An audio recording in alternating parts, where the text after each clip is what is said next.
As-sabi' yang ketujuh, ad-du'a 'alal khalqi, berdoa jelek kepada makhluk, mendoakan celaka. Ini sebenarnya mirip ya dengan melaknat ya,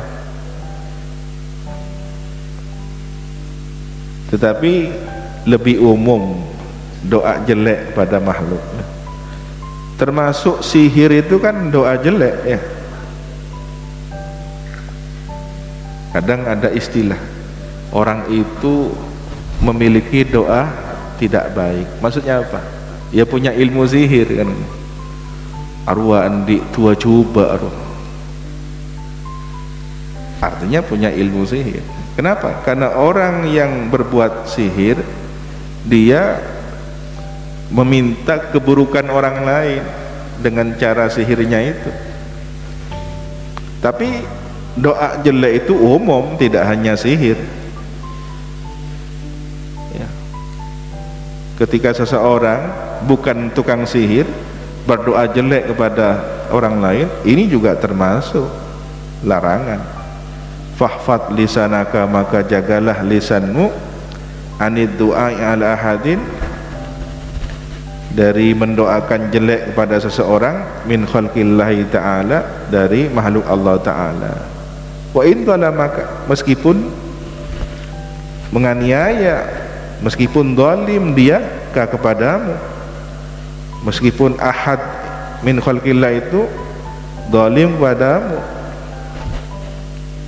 fa kullu amrihi ilallahi ta'ala, maka seluruh urusannya pasrahkan kepada Allah ta'ala. Ini berat ya, tidak banyak orang yang mampu. Biasanya orang yang dizalimi berdoa jelek kepada orang yang zalim. Butuh belajar bagaimana kita tidak mendoakan jelek kepada orang yang zalim pada diri kita sendiri. Jadi sebenarnya begini, orang yang zalim sudah impas, sudah terbayarkan dengan kezalimannya, itu akan disiksa oleh Allah. Tapi kalau kemudian didoakan jelek, ada tambahan lagi. Nah, tambahan ini nanti akan dituntut oleh orang yang zalim pada mazlum itu. Begini maksudnya, orang zalim berbuat dosa, walaupun tidak kita tuntut, tidak kita doakan jelek, orang yang zalim ini sudah dapat balasan dari Allah. Tetapi kalau kita kemudian berdoa jelek kepada dia, ini ada tambahan derita, ada tambahan penderitaan, doa jeleknya orang yang mazlum. Dan ini nanti akan dimintai pertanggungjawaban. Orang yang zalim akan minta pertanggungjawabannya orang yang mazlum. Kamu kok doa jelek ke saya, saya sudah disiksa oleh Allah. Mau jawab apa kita? Lebih sudah ya, sama halnya dengan orang yang dicubit, sudah dibalas mencubit ya, tapi ini dicubit dibalas dengan pukulan, etorkop. Lebihnya itu dimintai pertanggungjawaban. Watawala, dan membicarakan panjang lebar, ba'dun nasi, siapa sebagian orang, lisanahu, lisannya, alal Hajjaj bin Yusuf, kepada diktator bernama Hajjaj bin Yusuf. Ini panglima Al-Gojo atau pembantai dari dinasti Umawi, terkenal zalim, membunuh ratusan sahabat. Tidak hanya membunuh begitu saja, tapi disiksa. Hajjaj bin Yusuf itu diktator, orang zalim, banyak membunuh orang, termasuk Sayyidina Abdullah bin Zubair dibunuh.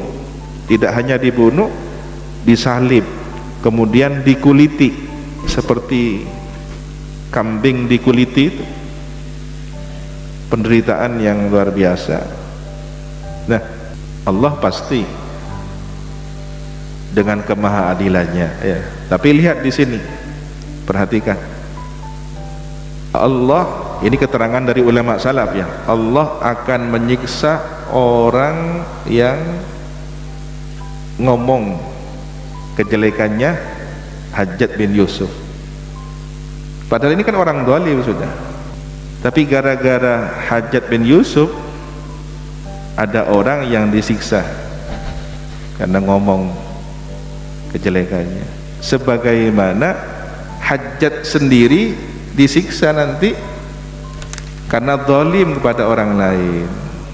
Maksudnya zalim kepada Hajjaj itu bagaimana? Ya misalkan melaknat Hajjaj bin Yusuf secara pribadi, dia kan muslim tapi zalim. Meskipun zalimnya luar biasa sampai membunuh para sahabat, di sini ada pesan dari salafus saleh, jangan sampai kita panjang omongan ya, sampai menjelek-jelekkan Hajjaj bin Yusuf sedemikian rupa, menceritakan biografinya dengan seburuk-buruknya, seakan-akan sudah tidak ada peluang lagi untuk diterima taubatnya. Dan ternyata ada satu informasi dalam satu keterangan, Hajjaj bin Yusuf itu menjelang akhir hayatnya, dia yang sebelumnya adalah terkenal zalim, suka menyiksa, setelah menjelang akhir hayatnya sakit parah, sakit yang nyaris tidak ada dokter bisa mengobatinya.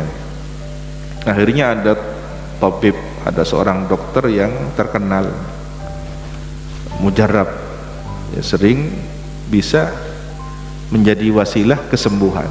Dimasukkan semacam alat tali ya, tali pancing senar atau apa, diberi daging di ujungnya, kemudian dimasukkan ke mulutnya, daging segar dimasukkan ke mulutnya.